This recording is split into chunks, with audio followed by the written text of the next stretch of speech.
বোতলে সামান্য মদ বাকি ছিল, সে সেটা শেষ করে ফেলে এবং ভাবে, যদি আরেকটা বোতল পেতাম। ঠিক তখনই লাইট টিমটিম করে নিভে যায়, আর যখন আবার জ্বলে ওঠে তার সামনে একদম আসল মদের বোতল রাখা। সে অবাক হয়ে বোতলটা ছুঁয়ে দেখে একেবারে বাস্তব, অর্থাৎ সেই ঘরে ইচ্ছা পূরণের ক্ষমতা আছে। পরে সকালে নাদিয়া জেগে দেখে ম্যাট ঘরে নেই। সে ম্যাটকে খুঁজতে সেই ঘরে যায়। সেখানে গিয়ে দেখে ঘর ভরে আছে দামি ছবি, চমৎকার জিনিসপত্রে। আর ম্যাট খুব খুশি। ম্যাট নাদিয়াকে বলে, এই ঘরে ইচ্ছা পূরণের ক্ষমতা আছে, তুমি যা চাও মন থেকে চাও আর তা সত্যি হয়ে যাবে। নাদিয়া প্রথমে বিশ্বাস করে না, হাসতে থাকে, কিন্তু ম্যাট বলে, একবার চেষ্টা করে দেখো। তখন নাদিয়া বলে, আমার এখন একটা চাকরি দরকার, আমি সেটাই চাই। ম্যাট বোঝায় এই ঘর চাকরি দিতে পারে না, শুধু জিনিস দিতে পারে। এরপর নাদিয়া চোখ বন্ধ করে $1000 চায়, আর চোখের পলকেই তার সামনে এসে হাজির হয় সেই টাকাটা। তবুও নাদিয়ার বিশ্বাস হয় না, তাই সে আবার চায় $1,000,000। আর আগের মতোই এইবারও তার সামনে হাজির হয়ে যায় টাকাগুলো। এইবার নাদিয়া নিশ্চিত হয়ে যায় যে এই রুমটা কোনো সাধারণ রুম নয়, বরং এমন এক ঘর যা তোমার প্রতিটা ইচ্ছা পূরণ করে দিতে পারে। তারপর শুরু হয় তাদের ইচ্ছা পূরণের উৎসব। দামি ওয়াইন, দামি পোশাক, হীরা, সোনা, খাবার দাবার আর অগাধ টাকা, সবকিছু একের পর এক তারা চেয়ে নেয়। আর সঙ্গে সঙ্গে সবকিছু তাদের সামনে চলে আসে বেসমেন্টে থাকা সেই রুমে। তারা নাচে, পার্টি করে, মজা করে, যেন জীবনটাই বদলে গেছে।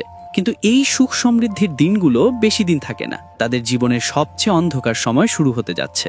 রুমটা যদিও সবকিছু দিতে পারে, তবুও একটা জিনিস আছে যেটা তারা অনেক দিন ধরে চাচ্ছিল, আর সেটা হলো একটা সন্তান।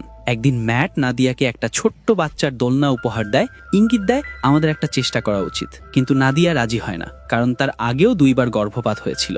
অনেক চিন্তার পর নাদিয়ার রুমে গিয়ে একটা শিশুর জন্য ইচ্ছা প্রকাশ করে, আর আশ্চর্যভাবে সেই বাচ্চাটাও হাজির হয়ে যায়। ম্যাট এসে যখন নাদিয়াকে বাচ্চা নিয়ে দেখে, সে রেগে যায় যে তুমি আমার অনুমতি ছাড়া এমন কাজ করলে কেন। নাদিয়া বলে, আমি শুধু কষ্ট এড়াতে চেয়েছিলাম, এই বাচ্চাকে নিয়ে আমরা খুব সুখে থাকব। কিন্তু ম্যাট রাজি হয় না। সে বলে, এই বাচ্চাকে রুমে ফেরত দাও। নাদিয়া না চাইলেও রুমে গিয়ে বাচ্চাটাকে ফেরানোর চেষ্টা করে, কিন্তু পারে না। তাই সে শিশুটাকে ম্যাটের হাতে তুলে দেয়। কিন্তু বাচ্চাটাকে কোলে নিয়েই ম্যাটের মন বদলে যায়। সে পারে না তাকে হারাতে। শেষে তারা সিদ্ধান্ত নেয় যে তারা এই শিশুটাকেই নীরের সন্তান হিসেবে লালন করবে। এরপর নাদিয়া বাচ্চাকে নিয়ে খুব খুশি থাকে, কিন্তু ম্যাটের মনে সন্দেহ থেকে যায়। সে রুমটা নিয়ে আরও খবরাখবর নিতে শুরু করে।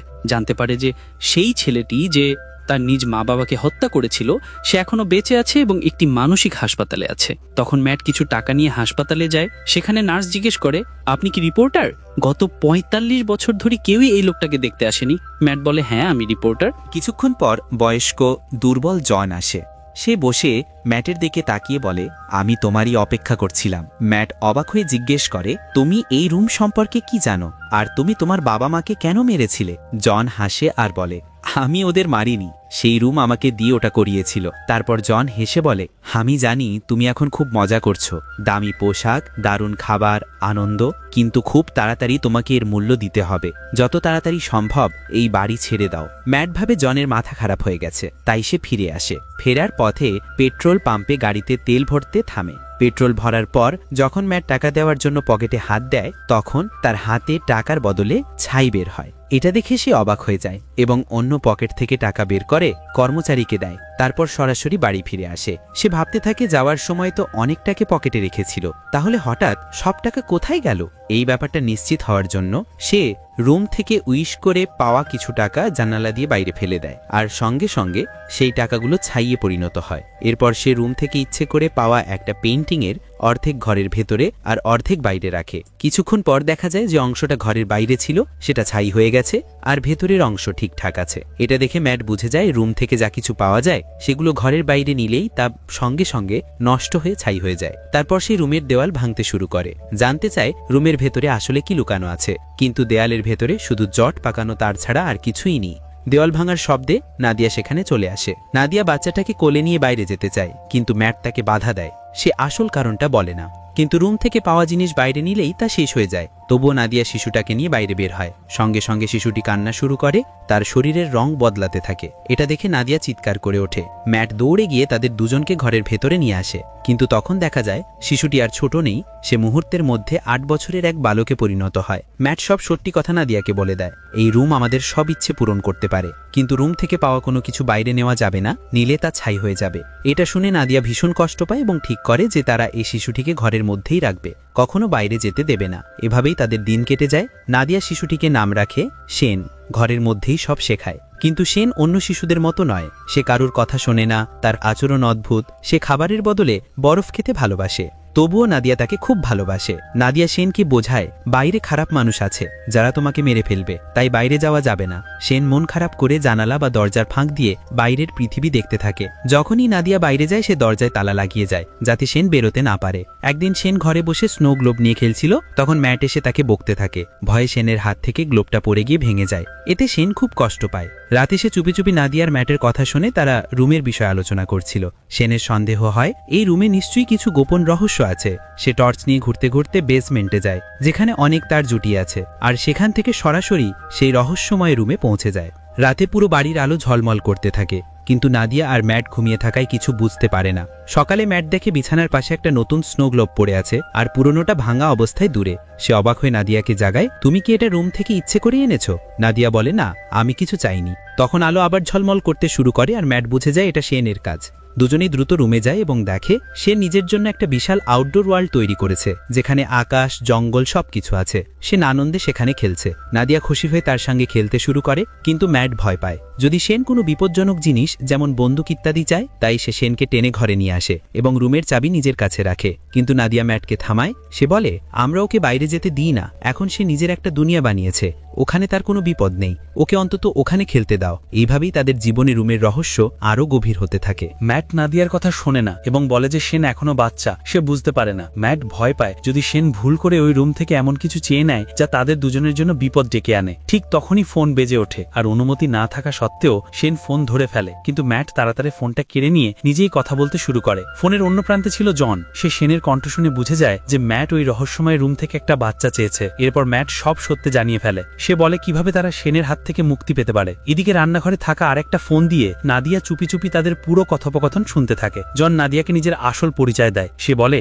আমিও ওই রুম থেকেই উইশ করে ডাকা মানুষ। সে জানায় সে তার নিজের বাবা মাকে হত্যা করেছিল, কারণ সে বাইরে পৃথিবী দেখতে চেয়েছিল। কিন্তু যখনই সে বাইরে বেরোতো তার বয়স বাড়তে থাকতো। রুম তখন বলেছিল, যদি তুমি বাইরে যেতে চাও তবে তাকে হত্যা করতে হবে যে তোমাকে পৃথিবীতে উইশ করে এনেছে। এই কারণেই জন সেই নারীকে মেরে ফেলেছিল যিনি তাকে উইশ করেছিলেন, আর তার স্বামীকেও হত্যা করেছিল। জন এখন জেলে আছে। সে ম্যাটকে বলে, আমার আর সেনের গল্প এক। যদি তুমি সেনকে বাঁচাতে চাও তাহলে তোমাকে সেই মানুষকে মারতে হবে যে তাকে উইশ করে এনেছে। যদি তুমি তাকে উইশ করো তাহলে তোমাকে মরতে হবে, আর যদি তোমার স্ত্রী নাদিয়া উইশ করে থাকে তবে তাকে মরতে হবে। নাদিয়া সব কথা শুনে ভীষণ কষ্ট পায় এবং গাড়ি নিয়ে বাড়ি ছেড়ে চলে যায়। সে ভাবে সেনের জীবন বাঁচাতে সে নিজেকে মেরে ফেলবে, কিন্তু পারে না। অন্যদিকে ম্যাট ডিনার টেবিলে সেনের সঙ্গে খেতে বসে। সেন জানতে চায় আমার মা কোথায়, আর নানা প্রশ্ন করে। রাগে ম্যাট বলে ফেলে, তুমি আমাদের আসল ছেলে নও, তোমার কোনো বাবা মাও নেই। রাগে সে সেনকে রুম থেকে বের করে দেয়। সেন কাঁদতে কাঁদতে নিজের ঘরে চলে যায়। কিছুক্ষণ পর ম্যাট নিজের ভুল বুঝতে পারে, সেনের ঘরে গিয়ে ক্ষমা চায় এবং তারা একসঙ্গে ঘুমিয়ে পড়ে। সকালে নাদিয়া ফিরে আসে এবং দুজনকে একসঙ্গে ঘুমাতে দেখে খুশি হয়। ম্যাট জেগে উঠে নাদিয়াকে দেখে বলে,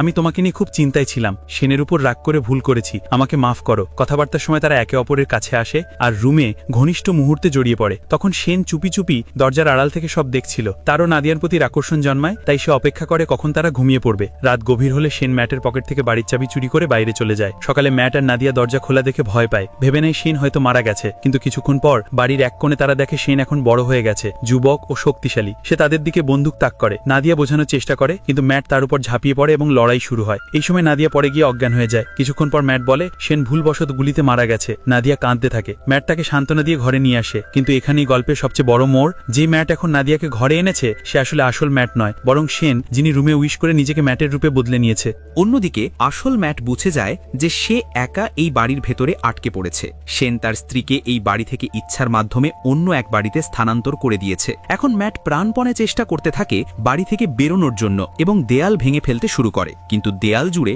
শুধু তার দিয়ে ভরা। অবশেষে সব তার পার হয়ে সে সেই রুমে পৌঁছে যায় যা এখন এক জঙ্গল হয়ে গেছে, চারদিকে উঁচু উঁচু গাছপালা। ওখানে গিয়ে ম্যাট জানতে পারে যে সেন ওই রুমটিকে ব্যবহার করে এই জায়গাটাকে অনেক বড় করে ফেলেছে এবং সেখানে তাদের মতোই এক ডুপ্লিকেট বাড়ি তৈরি করেছে। ম্যাট তখন বুঝে যায় সেন তার রূপ নিয়ে নাদিয়াকে অপহরণ করেছে এবং এই নকল বাড়িতে একা পেয়ে তার সঙ্গে শারীরিক সম্পর্ক করার চেষ্টা করছে। এই ভাবনা মাথায় আসতেই নিজের স্ত্রীকে বাঁচানোর জন্য ম্যাট দৌড়াতে থাকে এবং অবশেষে সেই ডুপ্লিকেট বাড়ির ভেতরে ঢুকে পড়ে। ভেতরে গিয়ে দেখে সেন নাদিয়ার সঙ্গে জোর করে কিছু করতে চাইছে। ম্যাটকে ভেতরে দেখে সেন আবার লড়াইয়ের জন্য প্রস্তুত হয়ে যায়, কিন্তু এখন নাদিয়া বুঝতে পারে না কে আসল ম্যাট, কারণ দুজনের চেহারা একদম একরকম। দুজনেই নাদিয়াকে বলে আমার সঙ্গে চলো। তখন নাদিয়া বুদ্ধি খাটিয়ে সেনের নাম ধরে ডাকে। এটা শুনে সেন তার দিকে তাকিয়ে ফেলে, আর তখনই নাদিয়া বুঝে যায় এই লোকটাই সেন। সে সঙ্গে সঙ্গে সেনকে ঠেলে ফেলে দেয় এবং মাটিতে পড়তেই সেন তার আসল রূপে ফিরে আসে। ওদিকে ম্যাট ও নাদিয়া রুম থেকে বেরোতে চেষ্টা করে, কিন্তু পারে না, কারণ সেন ইচ্ছা করেছিল তারা এই বাড়ির ভেতরেই বন্দী থাকবে।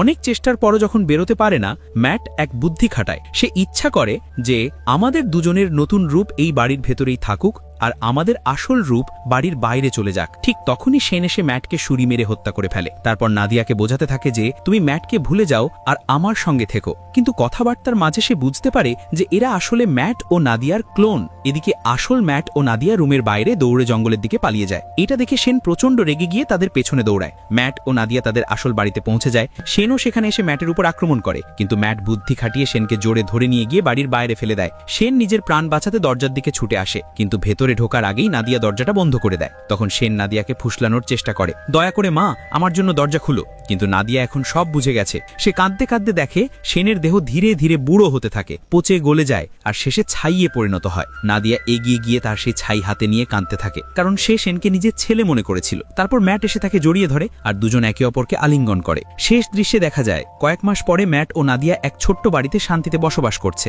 কিন্তু একদিন নাদিয়া ভয়ে প্রেগন্যান্সি টেস্ট করে এবং রিপোর্ট পজিটিভ আসে, অর্থাৎ তাদের নিজেদের একটা বাচ্চা আসতে চলেছে। এইভাবেই গল্পটি শেষ হয়। যদি ভিডিওটি ভালো লেগে থাকে তাহলে আমাদের চ্যানেলটি সাবস্ক্রাইব করুন এবং ভিডিওটি লাইক দিতে ভুলবেন না। ধন্যবাদ।